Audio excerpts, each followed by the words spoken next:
is a thobe, a traditional Palestinian dress, full robes, necklines, and winged sleeves, colorful embroidery on the chest, arm, or hem areas. These pieces are all part of the At the Seams, a political history of Palestinian embroidery.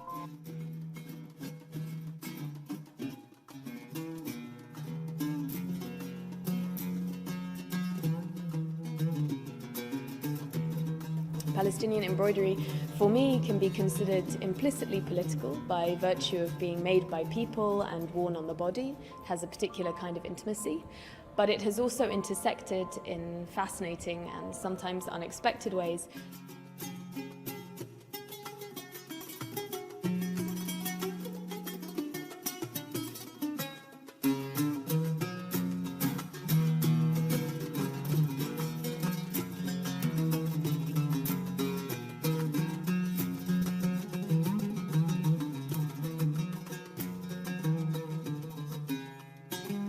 The most important thing for me is that we understand this material not just as simply beautiful or decorative, but rather something that can tell us about Palestinian history, about Palestinian endurance and longevity, not just in the past, but also very much in the present and in the future.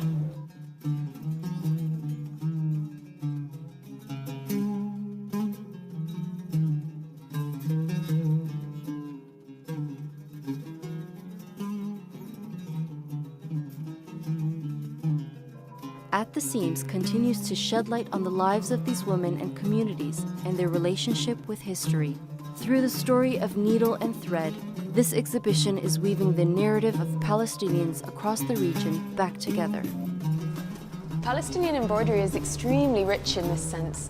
It has a language, arguably, a vocabulary, dialects of its own, because despite being not a huge territory, Palestine had extraordinarily multifaceted modes of making embroidery. So the work from Ramallah is different from the work from Beit Lahem, is different from the kinds of motifs that were practiced in Jerusalem. And you can understand this via the kinds of motifs they used. In Jaffa, for instance, which is by the sea, you maybe see motifs related to water or to oranges, where they grew a lot of oranges. In Hebron, you have a lot of the vine motif, because this was a real grape-growing region.